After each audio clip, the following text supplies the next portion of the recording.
सलवात पढ़िए सब मिल करके।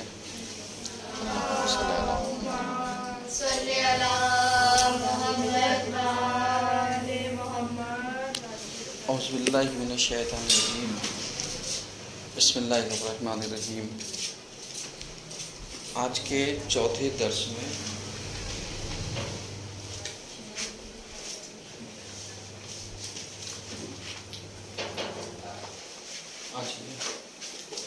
यदि अगर आज के चौथे दर्स में देखा जाए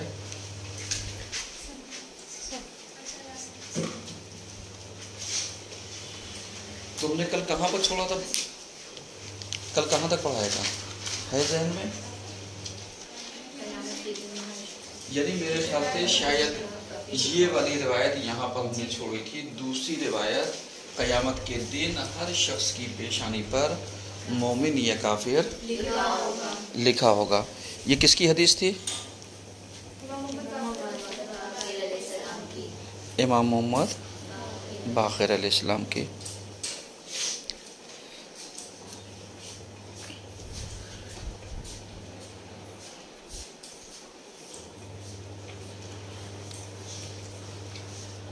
किसी को कोई सवाल तो नहीं है?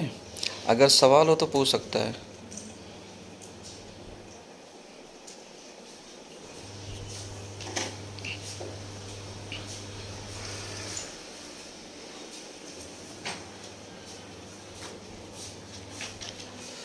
अभी यहाँ पे देखिए, जैसे अगर रिवायत हम वो करें तो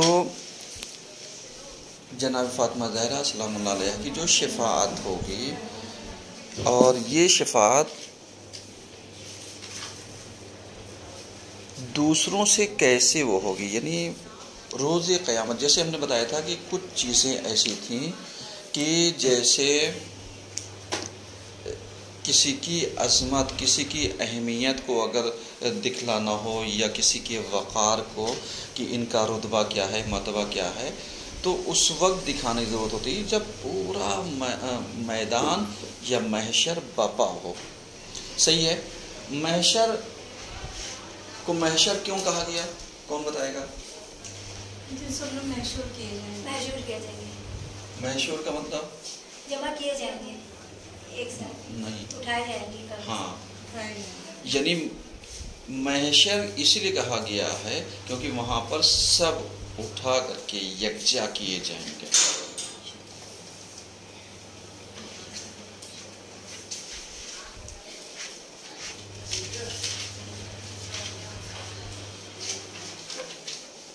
हश्र और नश्र, यानी हश्र यानी महशर से, नश्र यानी जैसे आपने देखा होगा हश्र और नश्र इंसान किस मानों में इस्तेमाल करता है?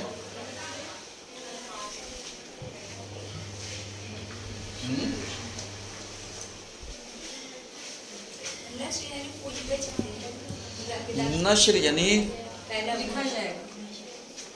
जाहिर करना। ये किताब जब छप करके आती है तो क्या होती है? जाहिर हो, इसीलिए उसको कहा गया नश्र करना, फैलाना। नश्र यानी फैलाना। अब आइए हम देखते हैं यहाँ पर कि जैसे इमाम की एक रिवायत हमने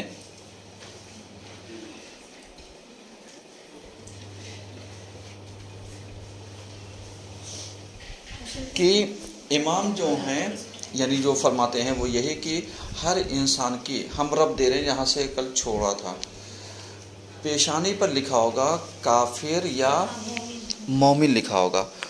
अब शहज़ादी देख करके अंदाज़ा लगा लेंगे कि कौन यानी काफिर है और कौन मोमिन है। लेकिन कुछ दूसरे अफराद होंगे अगियार, कि जिनके आँखों के दरमियान, दोनों आँखों के दरमियान जो जगह पाई जाएगी वहाँ पर आप निगाह करेंगे। अगर ज़र्रा बराबर भी मोहब्बत अहले बैत छिपी हुई पाई गई। सवाल कल तुमने कुछ किया था ना? हाँ बोलो।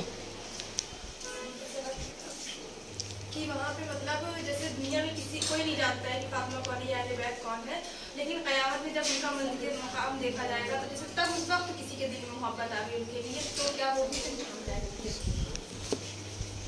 वक्त के मंजर को देख सवाल, इनका सवाल हम दोहरा दे रहे हैं कि जब वहाँ पर लोग हश्र और नश्र यानी महशूर किए जाएंगे, यकजा किए जाएंगे, जाहिर किए जाएंगे, तो क्या होगा? वहाँ पर लोग देखेंगे, यानी अज़मत सैयदा को देखेंगे अलैहिस्सलाम, अज़मत फ़ातिमा को देखेंगे। अब जब अज़मत सैयदा या अज़मत फ़ातिमा को ये देखना चाहेंगे तो कैसे पता चलेगा? अब लोगों ने देख तो लिया और देखने के बाद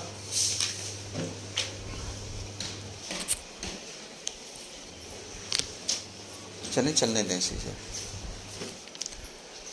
देखने के बाद जैसे इंसान को पता चलेगा कि साहब ये तो ये हैं, लेकिन कभी कभी ऐसा होता है कि एक इंसान अनजान है, अनजान जो जानता ही नहीं है, क्योंकि अल्लाह ने एक हदीस का सहारा हम ले सकते हैं जिसमें पैगंबर ने यही कहा था कि कुल्लु मौलूदिन यूलिदु अला फित्रतिल इस्लाम, कि हर इंसान पैदा होता है इस्लाम की फितरत पर। इसका मतलब क्या हुआ? यानी इसका मतलब ये है कि पैदाइश के बाद से लेकर के जब वो दुनिया में आया तो उसको कहीं ना कहीं ये रमक पाई जाएगी और उसे दिखाई देगा कि इस्लाम कहीं ना कहीं सच्चा मज़हब है, क्योंकि अल्लाह ने फितरत इस्लाम पर इंसान को क्या किया है? पैदा किया है। अब जब फितरत पर पैदा किया है तो जाहिर सी बात है फितरत को दिखाने की ज़रूरत नहीं होती, फितरत महसूस होती है। बिल्कुल वैसे ही जैसे यानी एक बच्चे की फितरत है शीर पीना, दूध पीना, लेकिन तुमने कभी कभी देखा होगा कि बच्चे खेलते कूदते अपना अंगूठा, पैर का अंगूठा, मुंह का अंगूठा या उंगलियां अपने मुंह में डाल के पीने लगते हैं। तो क्या ये पीना उनकी भूख को ख़त्म कर देगा? नहीं। यानी चूंकि फितरत पर हैं तो कभी कभी फितरत की भी हिदायत करनी पड़ती है। यानी अब ऐसे मौके क्या किया जाता है, यानी इंसान ने चुस्नी जो होती है वो ला करके दे दिया, या वो उससे वो करेगा, या माँ यानी दूध पिलाएगी तो उससे वो होगा। तो अब कहने का मतलब ये है कि ये जो फितरत है इसको क्या किया जा सकता है? बदला जा सकता है, यानी बताया जा सकता है।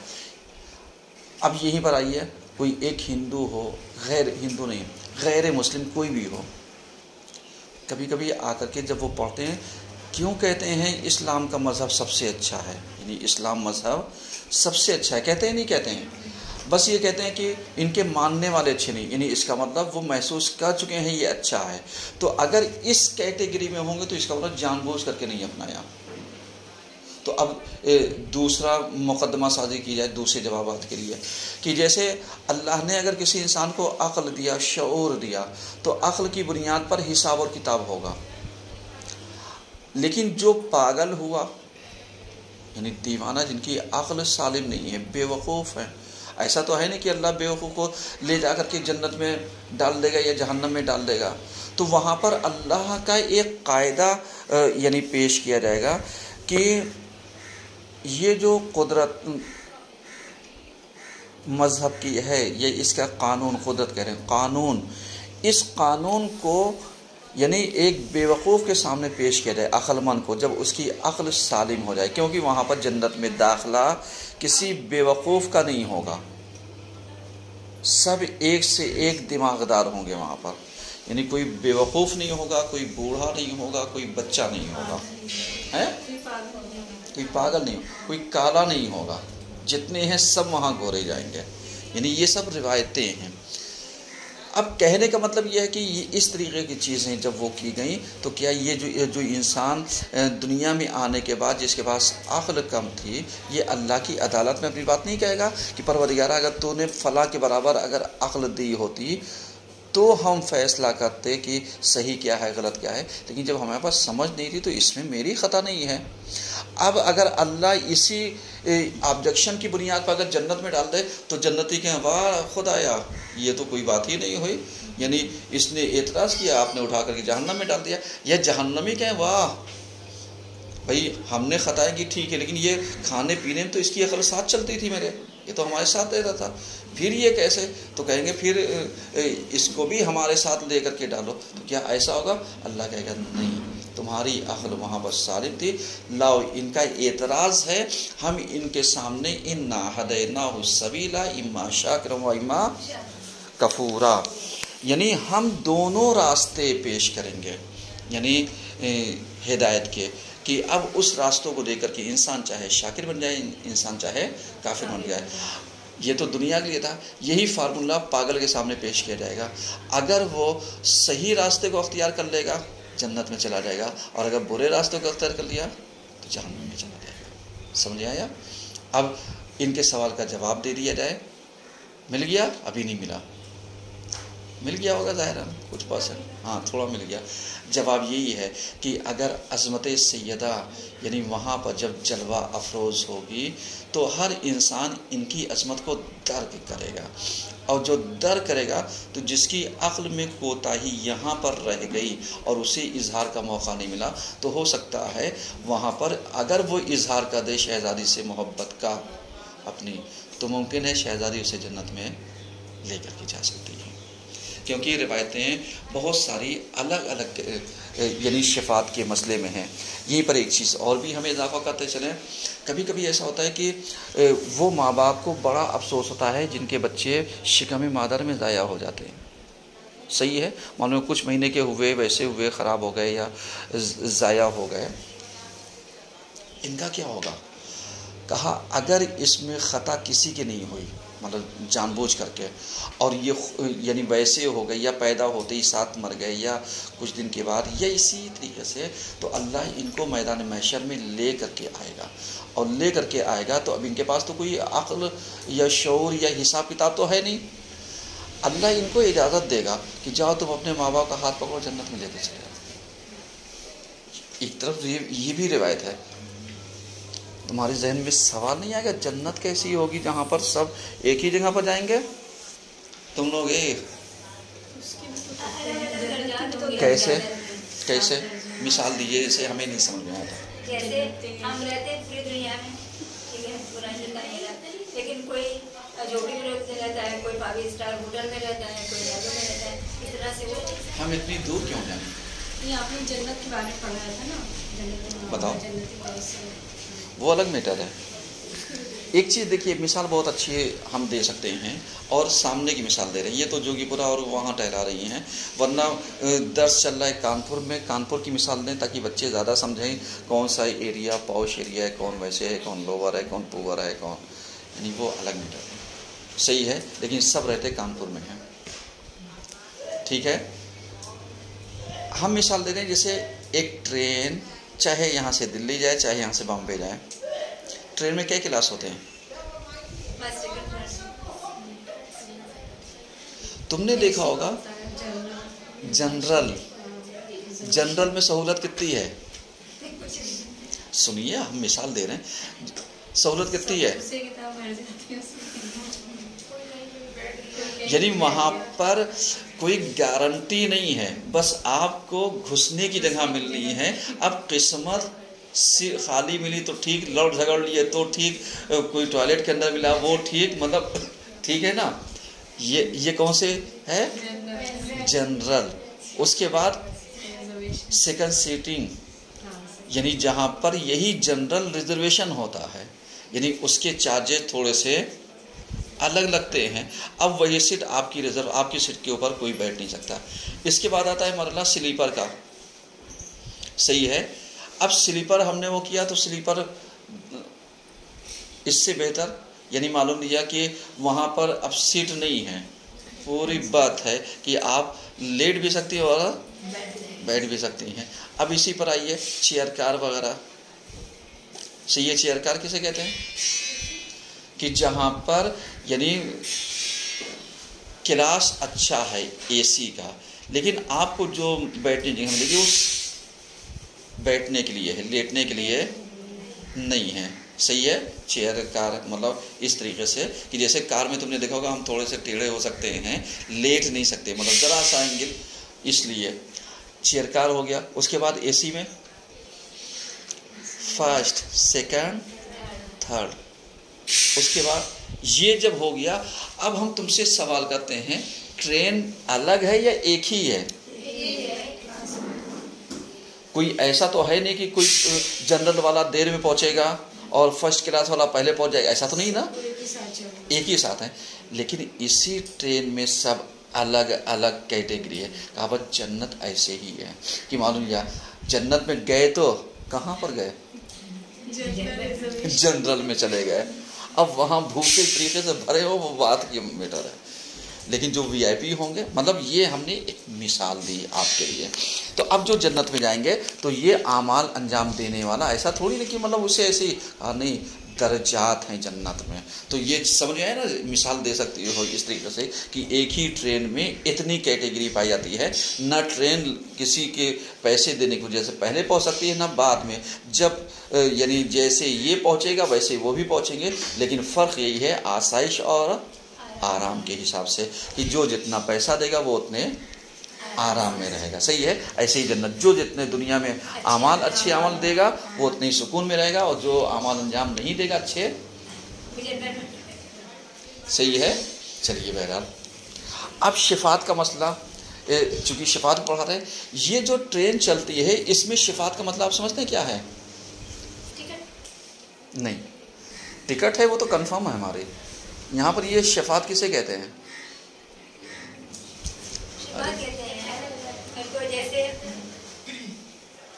बोलो सारा। आपका टिकट नहीं मिला, किसी ने हमारी सिफारिश कर दी, कह रहे चले जाने दीजिए, छोड़ दीजिए। नहीं, शिफात का मतलब ये होता है कि जहाँ पर हम अपना टिकट लिए हैं, सही है, हम आए टी पर, सर हमें यहाँ तक जाना है, बर्फ हो कुछ हो हमें लेते चलिए, ये क्या है? ये शिफात। वो कहेगा आओ बैठो देखते हैं कि कहाँ पर चेक करते हैं खाली है ये वो। तो शिफात का मतलब ये हुआ कि जहाँ पर आपकी सीट कंफर्म नहीं, अब देखा जाएगा कि जहाँ पर आपका एडजस्टमेंट हो सकता है उसे क्या कहेंगे? शिफात। यानी इसका मतलब ये हुआ कि जो कंफर्मेशन है वो अलग है, जो शिफात का मीटर है वो अलग है। अब शिफात होकर के कोई जाए सबसे टॉप पर बैठ है,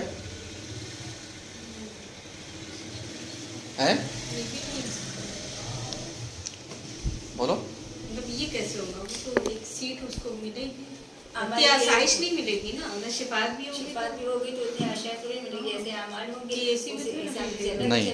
अब इसी चीज़ को लेकर के चलिए, जैसे एक मिसाल हमने दी टीटी की, शिफात एक ये कि सर हमें लेते चलिए, जो डिफरेंस है वो हम पे कर देंगे, सही है।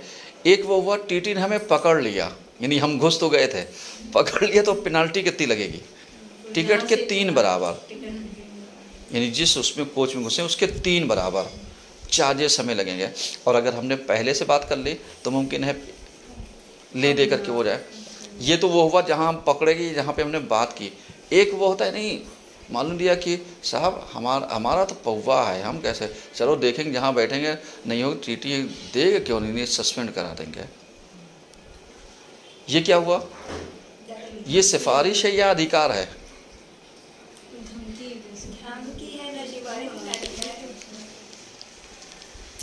हैं? ये दादागिरी दिखाया हुआ है। दादागिरी की बात ही नहीं है भाई। जिनके पास पास होते हैं, जिनके पास पैसे होते हैं, या जो रेलवे कर्मचारी होते हैं, जाते होते हैं नहीं जाते हैं। जिनके पास पास वगैरह वो तो उनका भी अधिकार हाँ, अलग है, ये तो अधिकार नहीं है।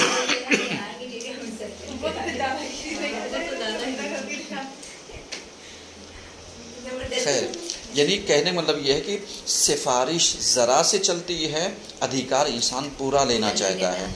लेकिन कहने का मतलब यह है कि अगर सिफारिश, जैसे एक टीटी ने दूसरे टीटी से कहा हमें देख लेना, ये हमारे रिलेटिव हैं, उन्हें वहाँ छोड़ देना, यानी अब इन पे कोई चार्जेस नहीं लगाएगा, लेकिन ये वहाँ तक ले करके जाएगा। अब कहेगा आप यहाँ बैठिए, वो ठीक है, लेकिन आपकी सीट कंफर्म नहीं है, आप इसमें जा सकते हैं। यानी ये थी सिफारिश दूसरी। यानी हमने इस तरीके से कि मालूम यार, जब आप रिवायतें पढ़िएगा, एक सिफारिश जनाब सैयदा की है, एक सिफारिश अहले बैत की है, एक सिफारिश उलमा की है, एक सिफारिश नन्हे बच्चों जैसे भी हमने मिसाल दी, एक सिफारिश यानी ख़ुद माँ बाप को भी अल्लाह कहीं ना कहीं जा कर के एक मौका देगा। मतलब इस तरीके से रिवायतें हैं, उलमा तक को, शुहदा, सालिहीन, सिद्दीकीन। यानी उस्ताद अपना काफिला थोड़ी लेकर के जाएगा, उस ये अपने को पक्का करा रही हैं। यानी जो उस्ताद है वो एक आलिम भी तो है, तो आलिम की हैसियत से मतलब अल्लाह वो देगा। यह मुमकिन है कि उस्ताद यानी इस कैटेगरी में ला करके रखा जाए तो वो भी एक अधिकार रख सकता है। चूँकि रिवायतें हम तक तो इतने हमने वो की नहीं हैं कि मालूम लिया हर चीज़ पे नज़र मासूम है फ़ौरन, लेकिन ये चीज़ें पाई जाती हैं कि अल्लाह यानी वो देगा। अब यहीं पे एक सवाल, अगर हम जूही वासी एक सवाल कर लें कि जितने मौलाना को पिनकाते हैं, अगर अल्लाह कल क़यामत के दिन कहे साहब आइए आप अपने ज़माने के जितने भी उम्मती हैं इनकी सिफारिश कीजिए, मौलाना क्या करेंगे? दुनिया में बस आए थे पहले थोड़ा जल्दी दे दो उसके बाद क्या होगा? क्योंकि जो जिस इलाक़े का आलिम होगा उस इलाक़े की शिफाअत करने का अख्तियार अगर आलिम को देगा तो उसको देगा। ये बहुत अहम चीज़ है, यानी ये चीज़ें यानी समझने की हैं। अब अगर अल्लाह दे दे तो मौलवियों की आवाम से कितनी पड़ती है?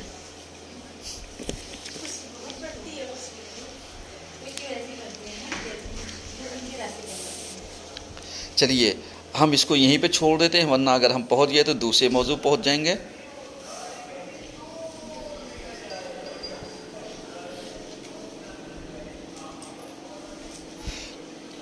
चूँकि टाइम हमारा निकल गया है,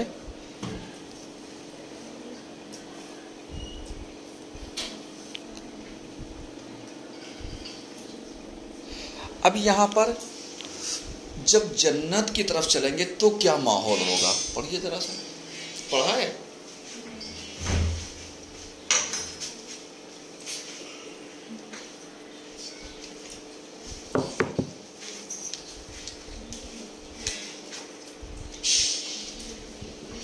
जन्नत की तरफ जाने का मंजर, यानी जब जन्नत की तरफ जाएंगे तो उस वक्त की कैफियत और कंडीशन क्या होगी। यानी जब इंसान से कहा जाएगा आगायून ख़हरान बेफरमाइद, यानी दाखिल हो जाइए आप लोग जन्नत में, आपको परमिशन और इजाज़त मिल चुकी है। हज़रत फ़ातिमा ज़हरा सलामुल्लाह अलैहा जब अपने दोस्तों को, चाहने वालों को और अपने बेटे के चाहने वालों की शिकायतें अल्लाह की बारगाह में पेश कर चुकी होंगी और लोग आपका जलवा देख चुके होंगे, तो पैगंबर कहते हैं कि क़यामत के दिन मेरी बेटी फ़ातिमा वो खुदा का अता किया हुआ कीमती हदिया, कीमती लिबास कि जो अल्लाह की तरफ से शहज़ादी को दिया गया होगा, और वो जो लिबास होगा वो आब हयात से मिक्स होगा। आब हयात का मतलब यानी यहाँ पर यानी इंसान की ज़िंदगानी हमेशगी है, यानी जन्नत खालिदीना फ़ीहा अबादा, एक खालिदीन यानी फ़ीहा अबादा, अबादा यानी हमेशा, ऑलवेज, यानी हमेशा रहेंगे। तो अब वहाँ पर जो ये इससे मिलाया जाएगा वो पहनेंगे और उसके बाद महशूर होंगी। अब जब शहज़ादी को इस लिबास में लोग देखेंगे तो लोगों को बड़ा ताज्जुब होगा, यानी जैसे कहते हैं यानी इंसान क्या करता है, कैफ करता है और एक ठंडी आह भरता है कि वाकई मतलब क्या रुतबा है, क्या मतबा। जैसे कभी कभी इंसान किसी को देखता है ना, जैसे कहीं गए घूमने के लिए, क्या जगह है, मज़ा आ गया, ऐसी जगह हमने देखी नहीं, यानी ये कैफियत कंडीशन जो होगी वहाँ पर लोगों की होगी। उसके बाद यानी पैगंबर कहते हैं कि इस तरीके से यानी शहज़ादी को जन्नत का लिबास पहनाया जाएगा और हर लिबास के ऊपर यानी जो चीज़ें होंगी वो 1000 हिल्ला खूबसूरत लिबास। जैसे आपने देखा होगा कि अगर हम मिसाल दें, हम सिर्फ मिसाल दे रहे हैं बात समझाने के लिए, कि एक इंसान यानी जब सादा लिबास पहनता है तो एक सादा, लेकिन जब वो तैयार होता है तो मालूम लिया कैटेगरी क्या होती है, चेंज हो जाती है, गेटअप चेंज हो जाता है। यानी जैसे तुमने देखा होगा दुल्हनों का लिबास या वैसे जो शादीशुदा है या गैर शादीशुदा है, आखिर सबके लिबास फ़र्क करते हैं। यानी एक कीमती लिबास में तब्दील कर दिया जाता है। यानी ये सिर्फ हमने मिसाल इसलिए दी ताकि इससे लिबास को बताया जा सके कि अब मालूम दिया कि इसमें ऐसे होंगे कि 1000 हिल्ले बहिश्ती यानी जो जन्नती होंगे, और उसके ऊपर यानी सब्ज रंग से ये इबारत लिखी होगी,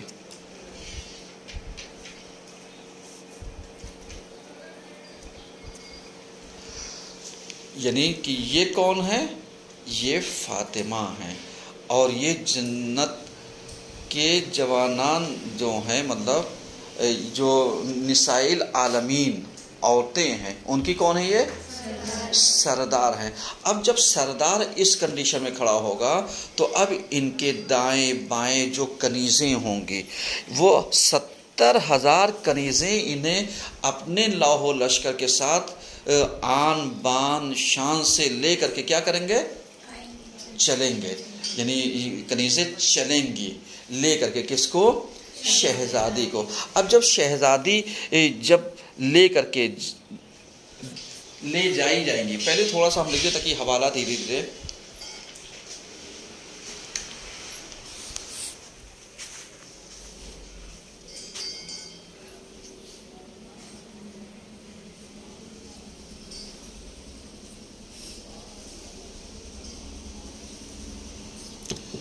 बीवी फातिमा को जन्नत के लिबास से आरास्ता किया जाएगा और 70,000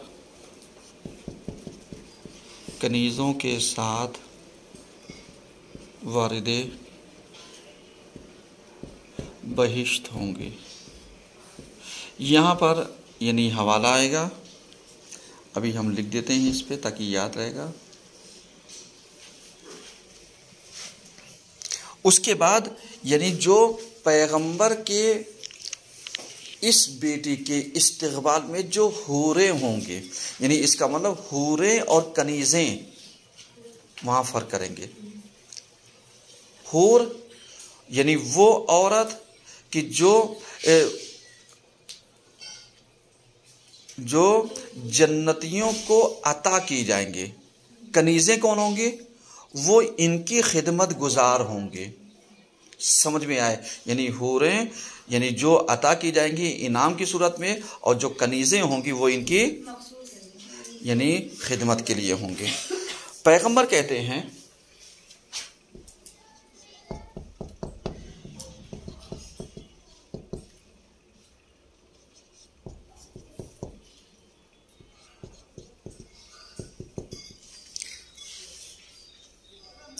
जिस वक्त जनाब फातिमा ज़हरा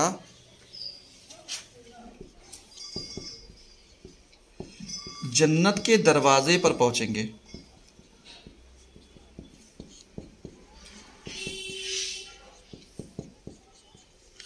पहुंचेंगी 12,000 ऐसी हूरें आपका इस्तकबाल करेंगी, यानी जिनको किसी ने देखा ही नहीं होगा, यानी जिन पर किसी की नजरें ही नहीं पड़ी होंगी। 12,000 हूरें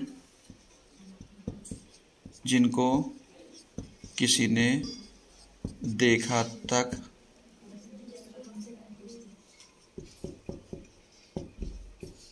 नहीं होगा।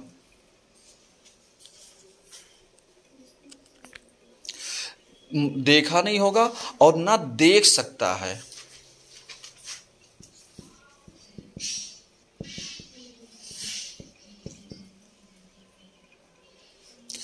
और ये इस आलम में दाखिल होंगी कि अपने हाथों में मशाल, जिसे मशाल कहते हैं, सही है, ये अपने हाथों में मशाल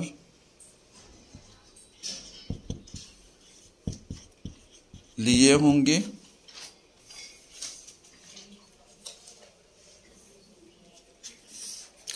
और मशाल लिए हुए ये ऊँट के ऊपर यानी ऊँटों के कारवान के ऊपर सवार होंगे और जिस उस पे वो बैठेंगे काठी, जिसे जहाज कहते हैं।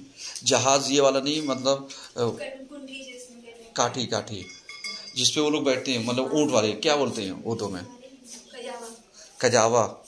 कजावा काठी सब एक ही माने में इस्तेमाल होते हैं। तो कहने का मतलब ये है कि जब यानी एक इंसान ऐसे होगा तो उसका सजा हुआ कितना अच्छा होगा। तो ये कहते हैं उसका जो कजावा या काठी सजी होगी वो इस तरीके से वो होगी कि वो सोने, चांदी, याकूत यानी जो याकूत सुर्ख होगा उससे, लूलू, मरवान जो कीमती पत्थर होंगे ये सब उसके अंदर जड़े होंगे, यानी दूर से चमकेगा कि वाकई जिस पर ये बैठी है कितना खूबसूरत है। और उसके बाद ये लोग इस्तकबाल के लिए शहजादी की क्या होंगी? बढ़ेंगे। बस जिस वक्त यानी जन्नत में दाखिल होंगे तो एक दूसरे जन्नती जो वहाँ मौजूद होंगे या जो साथ में होंगे वो क्या होंगे? वो एक दूसरे को बशारत दे होंगे। बशारत किसे कहते हैं? खुशखबरी। खुशखबरी दे रहे होंगे कि लाओ जो इनके शिया हैं, अब कमाल की बात है, लाओ इनके जो शिया हैं इन शियों के लिए दस्तरखान बिछाओ। सही है। कभी आप वीआईपी की महफिल में जब जाइए और वीआईपी जब ट्रीटमेंट मिलता है तो दिल कितना बाग बाग होता है, बहुत ज़्यादा। तो अब जब शहजादी के साथ जाएंगे और जब शहजादी जब पहुंचेंगे उनका आलम ये रहेगा, दस्तरखान लगा रहेगा, इतने खिदमत गुजार इतने, और उसके बाद जब कहा जाएगा इनके चाहने वालों के लिए दस्तरखान लगाओ,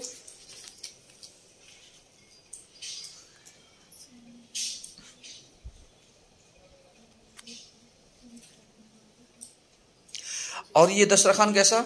यानी ऐसे दस्तरखान लगेगा ये जो 14 गोहर यानी ये जो हमारे मासूमीन होंगे ये भी इन्हीं के साथ क्या होंगे?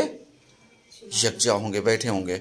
और उसके बाद नूर इनसे साते होगा और इनके लिए सारी चीज़ें लगाई जाएंगी।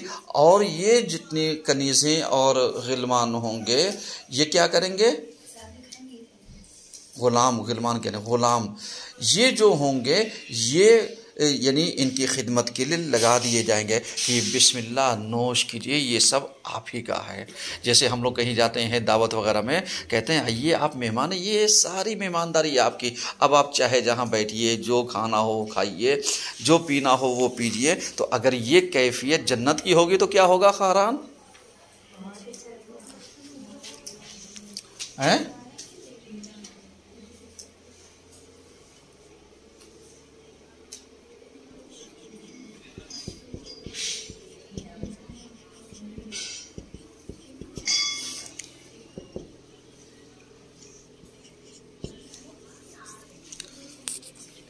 अब इसके बाद जब बीवी फातिमा जन्नत में दाखिल हो जाएंगे तो वो सबसे पहली गुफ्तगू क्या करेंगे?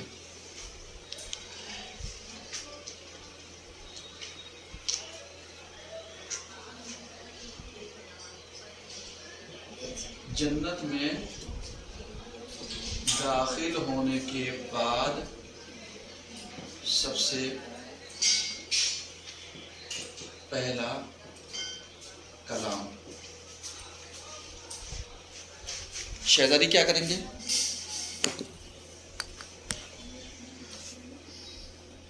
अब जनाब सलमान फ़ारसी, यहाँ पर एक रिवायत सुनिएगा।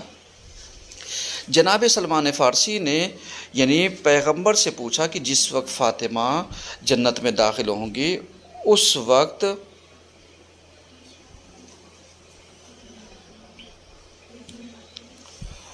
वक्त यानी क्या होगा और शहजादी कौन सी तिलावत करेंगे, क्या पढ़ेंगे, यानी देख करके क्या कहेंगे। तो सलमान फ़ारसी कहते हैं वक़ालू अल्हम्दुलिल्लाहिल्लज़ी अज़हबा अन्नल हुज़्ना, कि वो कहेंगे कि परवरदिगार का शुक्र है जिसने हमको गमों से नजात दे दी, यानी गम को क्या कर दिया? दूर कर दिया, क्योंकि जन्नत में किसी भी किस्म का गम नहीं होगा। इन्ना रब्बना लगफूरुन शकूर, और कि बेशक हमारा परवरदिगार गफूर भी है और शुक्रिया को कबूल करने वाला भी है। अल्लज़ी अहल्लना कि जिसने हमारे लिए हलाल किया दारल मुकावमा यानी किस चीज़ों को कि यहाँ पर हम क्या रहें, अपना क़याम करें। मिन फ़ज़ल ही अल्लाह के फ़ज़ल से, ला यमस्सुना फ़ीहा और ये ऐसी जगह होगी जहाँ पर कोई इससे पहले ना आया होगा, ना देखा होगा, ना मस किया होगा। नसबुन वला यमस्सुमा फ़ीहा लुगूब यानी उसके बाद यानी ये कहते हैं कि जब वहाँ पर इंसान चला जाएगा तो वहाँ पर जाने के बाद ना कोई डर, ना खौफ, ना गम, कुछ नहीं होगा। तो अब यहाँ पर यानी जनाब फातिमा ज़हरा क्या सुखन कहेंगे, क्या गुफ्तगू करेंगे, क्या बातें हो गई?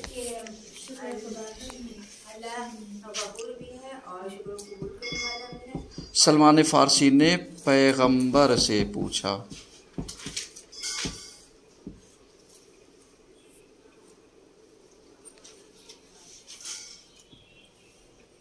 बीवी फातिमा जब जन्नत में दाखिल होंगी तो किस आयत की तिलावत करती हुई?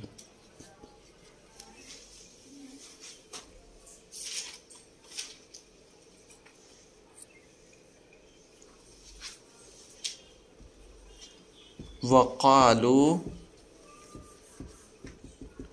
यहाँ से फ़ीहा लुगूब ये हम इसलिए वो कर रहे हैं ताकि इसको लिख लिए देख करके। हमारे पास वक्त कम है थोड़ा सा, अभी हम बता दे रहे हैं। उसके बाद फिर क्या होगा?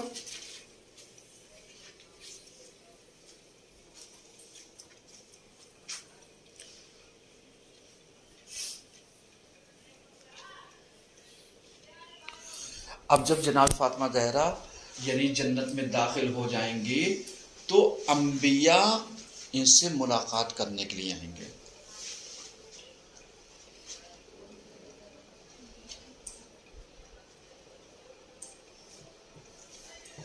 दाखिल हो जाने के बाद अंबिया का मुलाकात करने के लिए आना, तशरीफ आवरे।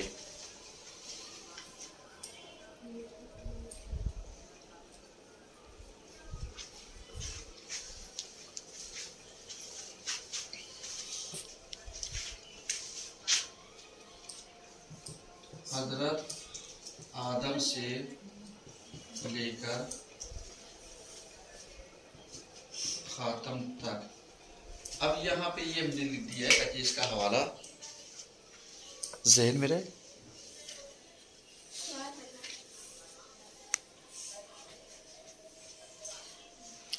अब खुदा के इनायतें जो जन्नत में होंगी वो क्या क्या होंगी?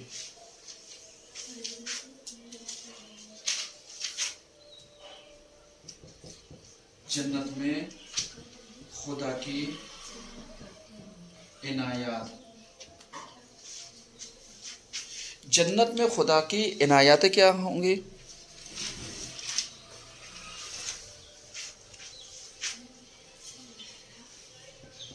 जन्नती घर,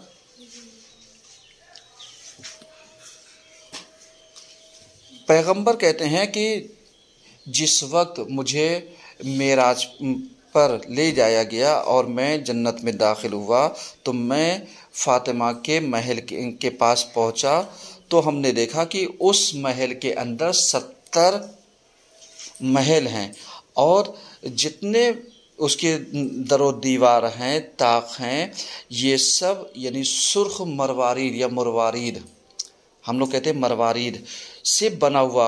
और वो इस तरीके से तरतीब दिया गया कि तुम जिधर से भी देखो सब एक जैसा दिखेगा। यानी खूबसूरती का आलम यह होगा कि जैसे आपने देखा होगा बाद औकात जाइए तो पता ही नहीं चलता हम किधर से गए थे, हम निकले किधर से। अगर देखना हो इस मंजर को तो आप हरम 8वें इमाम के रोज़े में चले जाइए। आपको पता ही नहीं चलेगा कि हम आए किधर से थे, अब निकल के जाए किधर से, यानी सब एक जैसा तुम्हें दिखेगा। सही है ना? जन्नती घर,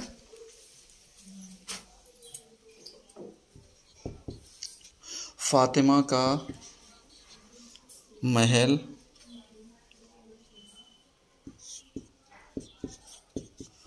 उसके अंदर 70 महल होंगे और सब सुर्ख मरवारी से बने एक जैसे होंगे।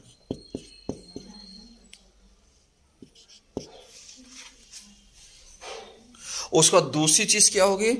पैगंबर की हमनशीनी,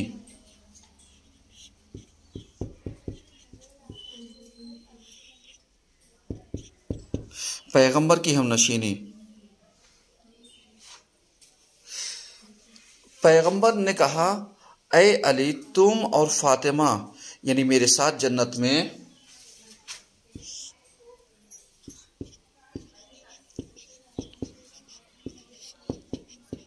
तुम और मेरी बेटी फातिमा मेरे साथ जन्नत में रहोगे और तुम्हारे भाई जन्नत के तख्तों पर बैठे होंगे।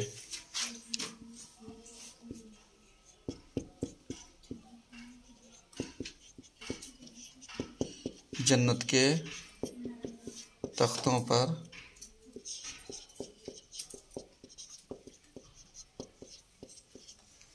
तशरीफ फरमा होंगे।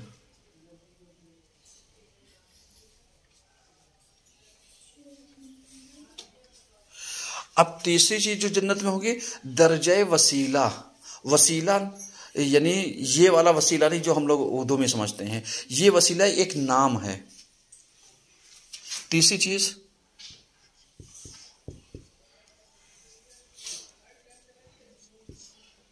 दर्जे वसीला।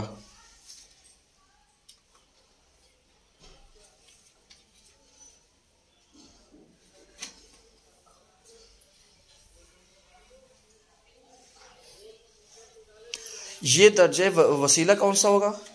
यानी ये वसीला वो होगा कि जहां पर जब तुम्हें किसी नेमत की ज़रूरत होगी तो तुम उन वसीलों को अल्लाह से कहोगी और अल्लाह तुम्हारे लिए क्या कर देगा? हाजिर कर देगा।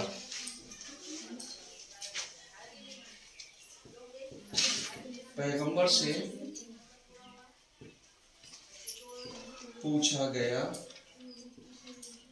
दर्जे वसीला क्या है? तो आपने फरमाया, जब जन्नत की नेमतों की ज़रूरत हो तो अली, फातिमा, हसन, हुसैन को वसीला बनाकर तलब कर देना। अब एक सवाल यहाँ पर, जो लोग यहाँ पर इमाम हुसैन को वसीला नहीं मानते यानी पंजतन को, वो वहाँ पे कैसे मांगेंगे? हैं? वसीले का मतलब तो वहाँ पे भी वही जो यहाँ पे वसीला का मतलब हाँ है, लेकिन वहाँ पर दर्जा देखा जाए, यानी अब अगर कोई चीज चाहिए नहीं मांग सकता वसीला। उसके बाद चौथी चीज यानी हजीरतुल कुद्स।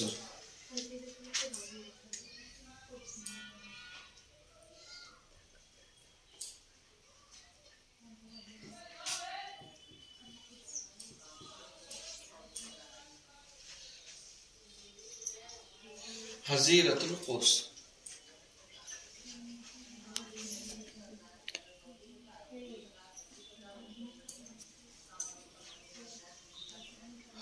अब ये चौथी जगह जो होगी, यानी ये वो है कि जो जन्नत में आपको पढ़ा रहे हैं। समझ में आया कि इंसान कहता है हम जन्नत में जाएंगे, तो अब ये वहाँ पे जहाँ पे ये सिर्फ और सिर्फ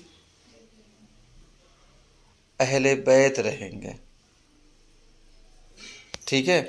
अब जहाँ पे सिर्फ हैं, हाँ, यानी यहाँ पे सियूती अपनी किताब मसनद में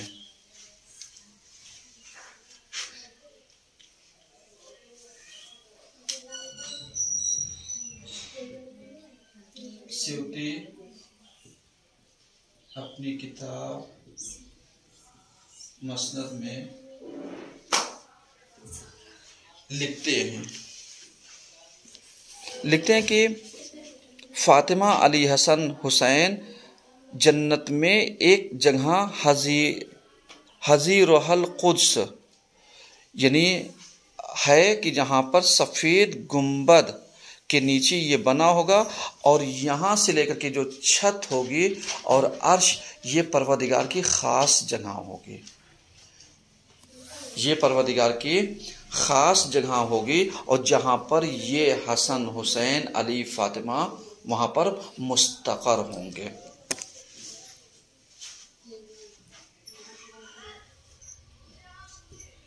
जन्नत की ख़ास जगह जहाँ पर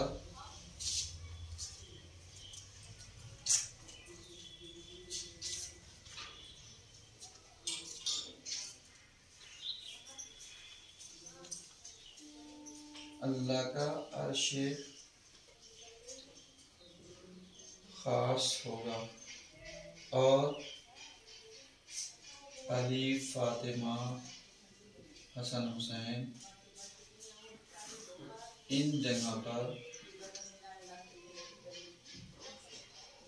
मुस्तक़र होंगे।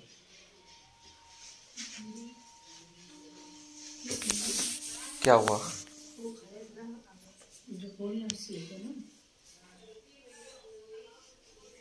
उसके बाद यानी पांचवी नेमत जो मिलेगी वो यही कि अल्लाह जो है, यानी यहाँ पर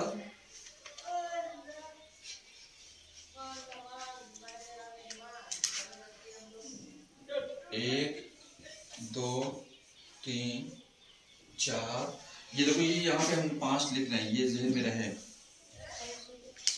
5, यानी अल्लाह जो है जो तस्नीम चश्मा होगा, चश्मे तस्नीम, इसको फातिमा को दे देगा।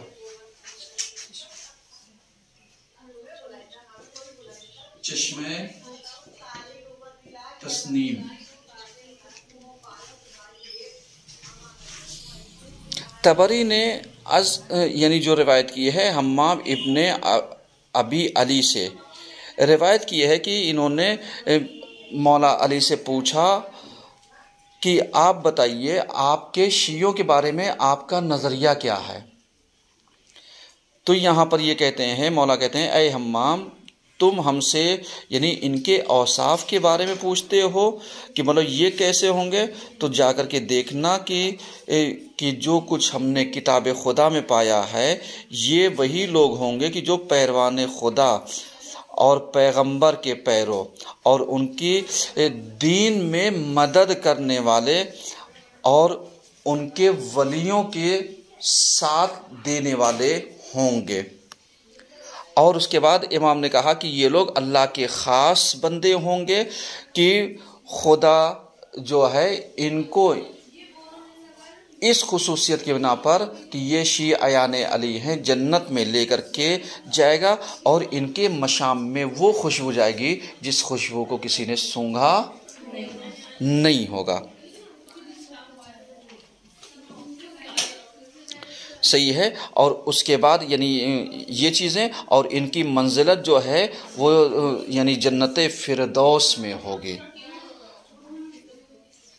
और ये जन्नत फिरदौस में रहेंगे। और रहीक़ मख्तूम यानी यहाँ पर रहीक़ मख्तूम एक चश्मा है,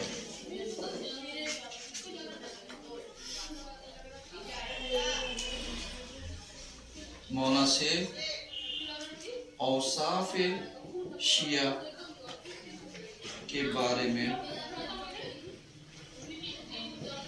पूछा गया।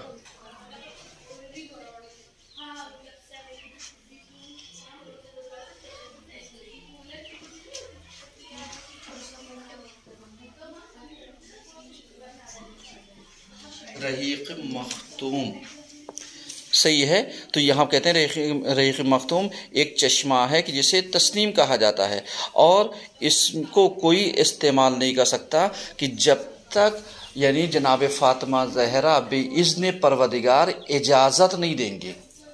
यानी ये पूरा का पूरा किसके अंडर में रहेगा, यानी बीवी फ़ातिमा के अंडर में रहेगा। और जब तक इजाज़त नहीं देंगी तो उसके बाद यानी ये जनाब फ़ातिमा ज़हरा इसको अपने शौहर को बख्श देंगे। किसे? मौला अली को। और उसके बाद आप आकर के नीचे यानी जो झरना बहता होगा वहाँ पर खड़ी हो जाएंगे और खड़ी होने के बाद कहेंगे आओ तुम लोग पियो, अली के हाथ से जाम नोश करो, क्योंकि ये ठंडा है, काफूर मिला हुआ है, बेहतरीन खुशबू है, बेहतरीन मुश्क व अंबर इसमें मिला हुआ। यानी इस तरीके से कि लज्जत भी अच्छी है, खुशबू भी अच्छी है और जायका भी अच्छा है। यानी इस तरीके से यानी जन्नत में जिनकी शफाअत फ़ातिमा करेंगी उनको ये सारी चीज़ें क्या हो जाएंगे।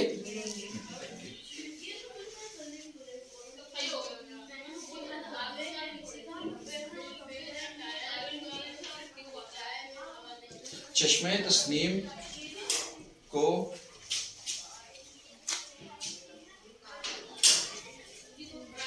चश्मे तस्नीम फ़ातिमा को अता किया जाएगा और बीवी इसको अपने शौहर को बख्श देंगी। बहरहाल ये पूरी रिवायत यानी अगर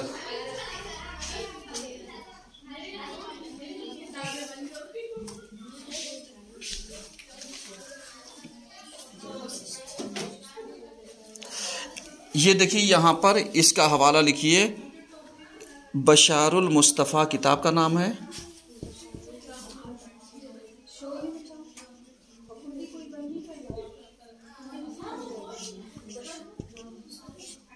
ये किताब का नाम है।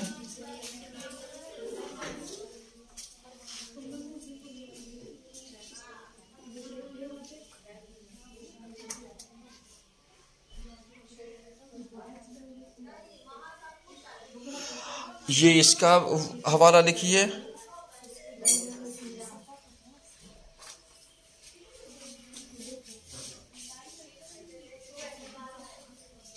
खसाइसे फ़ातिमा,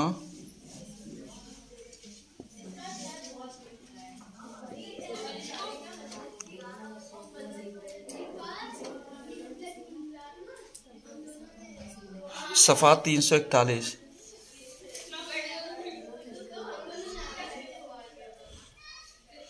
यहाँ पर एक रिवायत और भी हमने पढ़ी थी, उसको लिख लीजिए।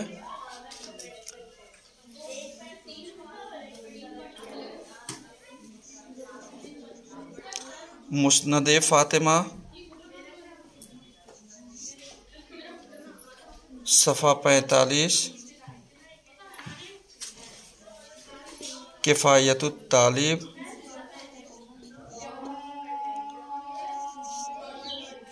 सफ़ा 311। यहाँ पे किताब का नाम है फ़ातिमा ज़हरा।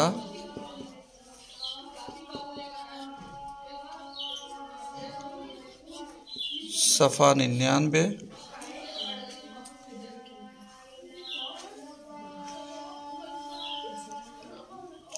बिहारुल अनवार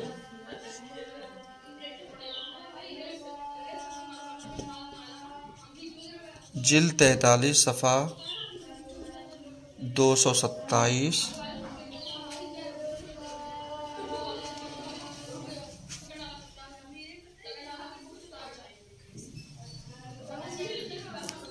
ये सफ़ा 76 है, इससे पहले वाला वो।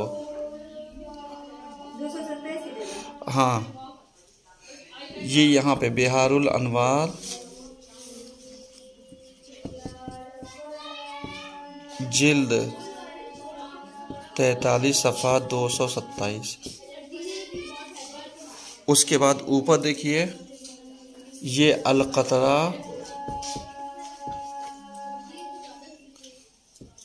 सफ़ा 192, सूरह फातिर आयत 34। ये जो लिखाया था कालू से लेकर के फ़ीहा लुगूब तक। उसके बाद लिखिए यहाँ पे 15 नंबर का हवाला,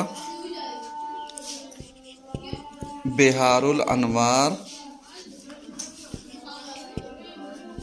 जिल्द 43 सफ़ा 227।